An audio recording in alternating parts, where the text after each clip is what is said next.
ಶ್ರೀ ಗುರುಭ್ಯೋ ನಮಃ. ಆದಿತ್ಯಾದಿ ನವಗ್ರಹ ದೇವತಾಭ್ಯೋ ನಮಃ. ಹಬ್ಬಗಳ ಮಾಸ ಅಂತಲೇ ಹೇಳುವಂತಹ, ಹೆಣ್ಣು ಮಕ್ಕಳಿಗೆ ವಿಶೇಷವಾದ ಮಾಸವಾಗಿರುವಂತಹ, ಅವರು ಮಾಡುವ ಪೂಜೆಯಿಂದ ಗಂಡಂದಿರಿಗೆ ಎಲ್ಲ ವಿಧವಾದ ಲಾಭವನ್ನು ಕೊಡುವ ಮಾಸ ಇದು ಶ್ರಾವಣ ಮಾಸ. ಆಗಸ್ಟ್ ತಿಂಗಳಲ್ಲಿ ಬರ್ತಾ ಇದೆ. ಹಾಗಾಗಿ ಹೆಣ್ಣು ಮಕ್ಕಳು ಗಂಡಂದಿರಿಗೋಸ್ಕರವಾಗಿ ಮಾಡುವ ಪೂಜೆಯಿಂದ ಎಷ್ಟೆಲ್ಲ ಲಾಭ ಬರುತ್ತೋ, ಬರುವ ಲಾಭವನ್ನ ಕೈಯಲ್ಲಿ ಹಿಡ್ಕೊಳ್ಳುವಂತಹದ್ದು ಗಂಡಂದ್ರ ಅಷ್ಟೇ ಜವಾಬ್ದಾರಿ ಇದೆ. ಹಾಗಾದರೆ ಗ್ರಹದಿಂದಾಗಿ ಏನು ಸೂಚಿತವಾಗ್ತಾ ಇದೆ? 12 ರಾಶಿಯವರಿಗೆ ಗಂಡಂದಿರು ಏನು ಮಾಡುವುದರಿಂದ ತಮಗೆ ಬರಬಹುದಾದ ಹಣವನ್ನ ಒಳ್ಳೆಯ ರೀತಿಯಲ್ಲಿ ಸೇವಿಂಗ್ಸ್ ಮಾಡಿಕೊಳ್ಳಬಹುದು, ಅದನ್ನೆಲ್ಲವನ್ನು ಕೂಡ ನಾವು ನೋಡಬಹುದಾಗಿದೆ. ಬನ್ನಿ ನೋಡೋಣ. ಧನುರಾಶಿ. ಧನುರಾಶಿಯವರಿಗೆ ಆ ರಾಶಿಯ ಸ್ವಭಾವವೇ ಹೇಳಿದ ಹಾಗೆ ಪಿತೃಧನ ತ್ಯಾಗೀ ಕವಿರ್ವೀರ್ಯವಾನ್ ಅಂತ ಹೇಳ್ತಾರೆ.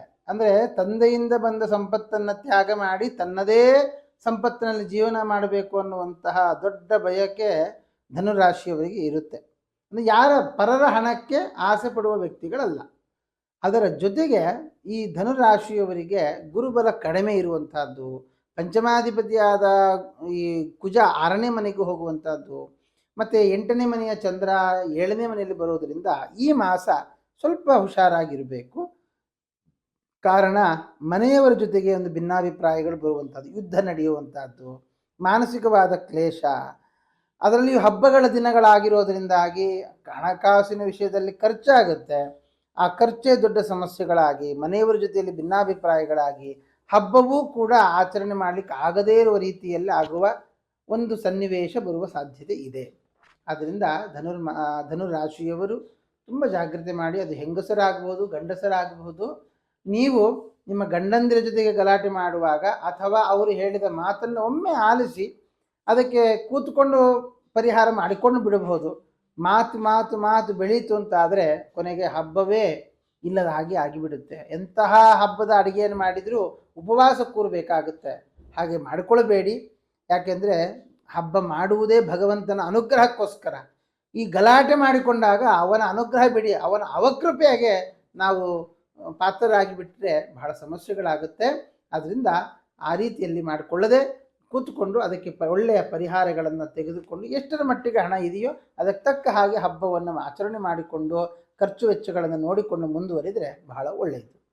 ಇನ್ನು ಧನುರಾಶಿಗೆ 11ನೇ ಮನೆಯ ಶುಕ್ರ ಲಾಭ 9ರಲ್ಲಿ ಬರುವಂತಹದ್ದು, ಅದು ಶತ್ರುಕ್ಷೇತ್ರವಾಗಿರುವುದರಿಂದ ಹಣಕಾಸಿನ ವಿಷಯದಲ್ಲಿ ಲಾಭಗಳಿದ್ದರೂ ಖರ್ಚು ವೆಚ್ಚಗಳು ಜಾಸ್ತಿ ಆಗುತ್ತೆ.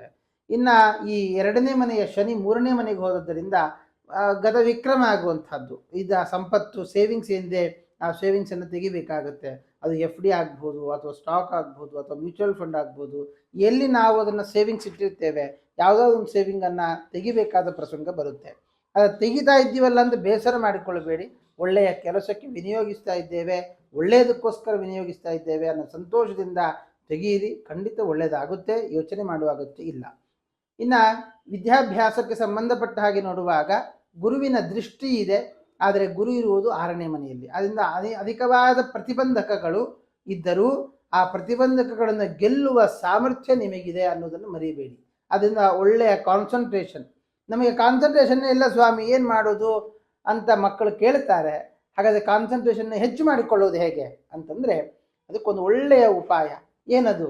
ಬೆಳಗಿನ ಜಾವದಲ್ಲಿ ಎದ್ದು ಒಂದು ವಾಕಿಂಗ್ ಮಾಡುವಂಥದ್ದು. ಇನ್ನು ಚಿಕ್ಕ ಮಕ್ಕಳು ಅಂತ ಆದರೆ ಫ್ರೆಶ್ ಆದ ಮೇಲೆ ಒಂದು 10 ನಿಮಿಷಗಳ ಕಾಲ ಕಣ್ಣು ಮುಚ್ಚಿ ಸೂರ್ಯನಾರಾಯಣನನ್ನು ಸ್ಮರಣೆ ಮಾಡುವಂಥದ್ದು.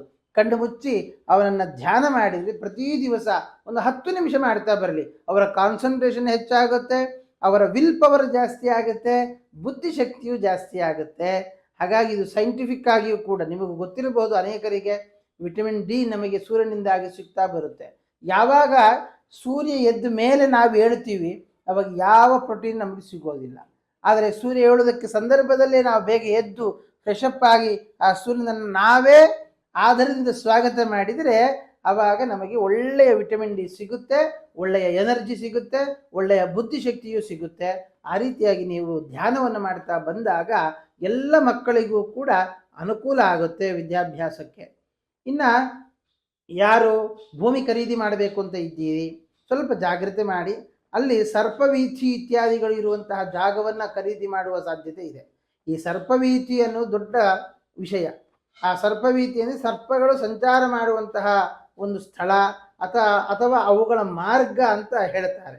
ಅಂತಹ ಜಾಗವನ್ನು ನಾವು ಕೊಂಡುಕೊಂಡ್ವಿ ಅಂತ ಆದರೆ ಅದರಿಂದ ಒಂದಿಷ್ಟು ಅರ್ಥ ನಷ್ಟ, ಒಂದಿಷ್ಟು ಆಪಾದನೆಗಳು, ಅಲ್ಲಿ ಮನೆ ಕಟ್ಟಲಿಕ್ಕಾಗೋದಿಲ್ಲ, ಮನೆ ಕಟ್ಟಿದ್ರೆ ನೆಮ್ಮದಿಯಾಗಿರೋದಕ್ಕಾಗೋಲ್ಲ, ಇದೆಲ್ಲ ಸಮಸ್ಯೆಗಳು ಬರುತ್ತೆ.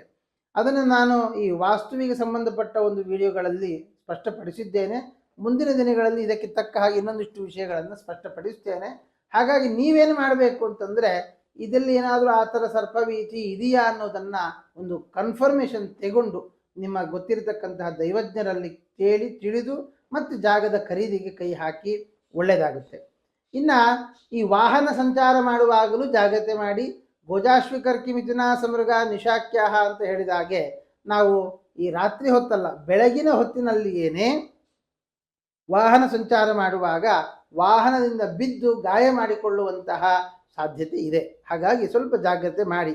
ಕಾರಣ ಪಾಪಂ ಏಂಚ ಪತನಂ ನಿರಯಂ ವಾವಮಂಭಕಂ ಅಂತ ಹೇಳಿದ ಹಾಗೆ ಪತನ ಸ್ಥಾನಾಧಿಪತಿಯಾದ ಕುಜ 6ನೇ ಮನೆಯಲ್ಲಿ ಕೂತು ದೃಷ್ಟಿ ಕೊಡ್ತಾ ಇರೋದ್ರಿಂದ ನಮಗೆ ಅಂಬಕಂ ಎಡಗಣ್ಣಿಗೆ ಸಂಬಂಧಪಟ್ಟ ತೊಂದರೆ ಆಗ್ಬೋದು, ಅಥವಾ ಎಡ ಕಾಲಿಗೆ ನಾವು ಗಾಯ ಆಗುವಂಥದ್ದು, ಅಥವಾ ದೇಹದ ಎಡಭಾಗದಲ್ಲಿ ಏನೇ ಗಾಯ ಆಗಿ ರಕ್ತಸ್ರಾವ ಆಗುವಂತಹ ಸಾಧ್ಯತೆ ಎಲ್ಲ ಇದೆ.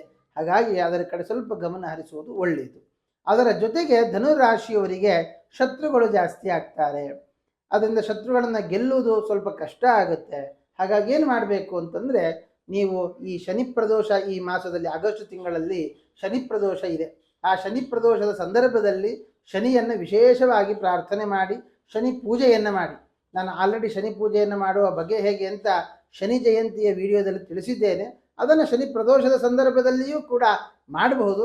ಮಾಡಿ ಎಳ್ಳಿನಿಂದ ಪಂಚಕಜ್ಜಾಯವನ್ನು, ಎಳ್ಳಿನಿಂದಾಗಿ ತಯಾರು ಮಾಡುವಂತಹ ಒಂದು ಪದಾರ್ಥ, ಅದನ್ನು ಶನಿದೇವರಿಗೆ ಸಮರ್ಪಣೆ ಮಾಡಿ ಎಲ್ಲ ಜನರಿಗೆ ಅದನ್ನು ಹಂಚಿ ಖಂಡಿತವಾಗಿಯೂ ಕೂಡ ಒಳ್ಳೆಯದಾಗುತ್ತೆ.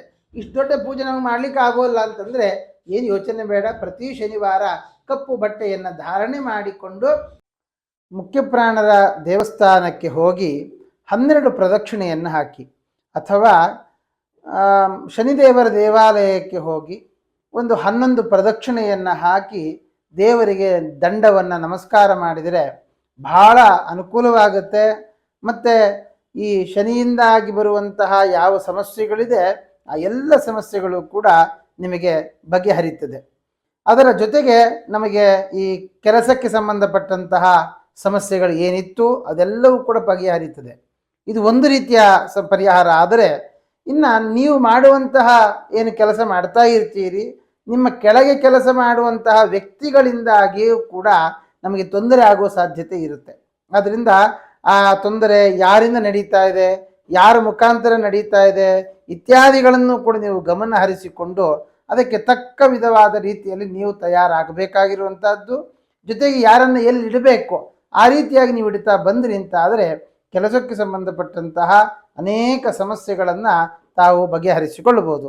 ಇನ್ನು ವಿವಾಹ ಆಗಿಲ್ಲ, ವಿವಾಹಕ್ಕೆ ಸಂಬಂಧಪಟ್ಟಂತಹ ವಿಷಯಗಳು ಇತ್ಯಾದಿಗಳನ್ನು ನಾವು ಗಮನಿಸುವುದಾದರೆ ಈ 8ನೇ ಮನೆಯ ಚಂದ್ರ ಸಪ್ತಮದಲ್ಲಿ ಬಂದಿದ್ದಾನೆ. ಆದ್ದರಿಂದ ವೈವಾಹಿಕ ವಿಷಯದಲ್ಲಿ ಅಡೆತಡೆಗಳು ಉಂಟಾದರೂ ಕೂಡ ವಿವಾಹಕ್ಕೆ ಮುಂದುವರಿಯುವಂತಹ ಸಾಧ್ಯತೆಗಳು ಅದೆಲ್ಲವೂ ಕಂಡು ಬರ್ತಾ ಇದೆ. ಅಷ್ಟೇ ಅಲ್ಲದೆ ಈ 9ನೇ ಮನೆಯ ಅಧಿಪತಿಯಾದ ರವಿ 8ನೇ ಮನೆಯಲ್ಲಿ ಬರುವಂತಹದ್ದು ಅದೆಲ್ಲ ನೋಡುವಾಗ ನಿಮ್ಮ ತಂದೆಯ ಆರೋಗ್ಯದಲ್ಲಿಯೂ ಕೂಡ ಏರುಪೇರಾಗುವ ಸಾಧ್ಯತೆ ಇದೆ. ಅದರಿಂದಾಗಿ ನಿಮಗೆ ಕೆಲಸಕ್ಕೆ ಹೋಗ್ಲಿಕ್ಕೆ ಆಗದೇ ಇರುವಂತಹದ್ದು, ಮನೆಯಲ್ಲಿಯೇ ಹೆಚ್ಚಿನ ಸಮಯ ಕಳೆಯಬೇಕಾಗಿರುವಂತಹದ್ದು, ಹೀಗೆ ನಿಮ್ಮನ್ನು ಒಂದು ರೀತಿಯಲ್ಲಿ ಕಟ್ಟಿ ಹಾಕಿದ ಒಂದು ಫೀಲಿಂಗ್ ಅದು ನಿಮ್ಮ ಮನಸ್ಸಿಗೆ ಬರುತ್ತೆ. ಕೆಲಸ ಮಾಡಬೇಕು ಅಂತ ಆಸೆ, ಕೆಲಸ ಮಾಡ್ಲಿಕ್ಕೆ ಹೊರಗೆ ಹೋಗ್ಲಿಕ್ಕೆ ಆಗಲ್ಲ, ಮನೆಯಲ್ಲಿ ಇದ್ದು ಕೆಲಸ ಮಾಡಿಕೊಂಡು ಎಲ್ಲ ನೋಡ್ಕೊಂಡು ಹೋಗ್ಲಿಕ್ಕೂ ಆಗಲ್ಲ. ಈ ಥರದ ಒಂದು ಸಮಸ್ಯೆಗೆ ತಾವು ಎದುರಾಗಬೇಕಾಗತ್ತೆ. ಆದ್ದರಿಂದ ನೀವು ಈ ಶ್ರಾವಣ ಮಾಸ ಏನು ಬರ್ತಾ ಇದೆ ಈ ಸಂದರ್ಭದಲ್ಲಿ ವಿಶೇಷವಾಗಿ ರಾಘವೇಂದ್ರ ಸ್ವಾಮಿಗಳನ್ನು ಪ್ರಾರ್ಥನೆ ಮಾಡಿ ರಾಯರ ಸ್ತೋತ್ರವನ್ನು ಜಪ ಮಾಡುವಂತಹದ್ದು, ರಾಯರ ಚಿಂತನೆಯನ್ನು ನಡೆಸುವಂತಹದ್ದು. ಯಾಕೆ ಅಂತಂದರೆ ಗುರುಗಳು ಮತ್ತು ನಮ್ಮ ಸ್ವರೂಪೋದ್ಧಾರಕರಾಗಿರುವಂತಹ ಮಹಾಮಹಿಮಾನ್ವಿತರು ನಮ್ಮ ರಾಘವೇಂದ್ರ ಸ್ವಾಮಿಗಳು. ಅವರ ಆರಾಧನೆಯ ಸಂದರ್ಭದಲ್ಲಿ ತಮ್ಮ ಶಿಷ್ಯರಿಗೆ ವರ ಕೊಡಬೇಕು ಅಂತಲೇ ಬಹಿರ್ಮುಖರಾಗಿ ಬರ್ತಾರಂತೆ. ಆದ್ದರಿಂದ ತಾವು ಈ ಗುರುಗಳನ್ನು ವಿಶೇಷವಾಗಿ ಪ್ರಾರ್ಥನೆ ಮಾಡಿ ತಂದೆಯ ಆರೋಗ್ಯದ ಉದ್ದೇಶ, ನಿಮ್ಮ ಕೆಲಸದ ಉದ್ದೇಶಕ್ಕೋಸ್ಕರವಾಗಿ ರಾಯರ ಸ್ತೋತ್ರವನ್ನು ಜಪಿಸಿ ರಾಯರ ಸ್ತೋತ್ರದ ಚಿಂತನೆಯನ್ನು ನಡೆಸ್ತಾ ಒಂದು ತಂಬಿಗೆಯಲ್ಲಿ ನೀರಿಟ್ಟುಕೊಂಡು ಅದನ್ನು ಮುಟ್ಟಿಕೊಂಡು ರಾಯರ ಮಂತ್ರವನ್ನು ಜಪ ಮಾಡಿದ ಆ ಜಲವನ್ನು ಮನೆಯವರೆಲ್ಲ ಪ್ರಾಶನ ಮಾಡ್ತಾ ಬನ್ನಿ. ಖಂಡಿತ ರಾಯರ ಅನುಗ್ರಹದಿಂದ ಯಾರ್ಯಾರಿಗೆ ಯಾವ್ಯಾವ ತೊಂದರೆಗಳು ಬರಲಿಕ್ಕಿದೆ ಬಂದಿದ್ದಾವೆ ಅದೆಲ್ಲವೂ ಕೂಡ ಪರಿಹಾರವಾಗ್ತದೆ.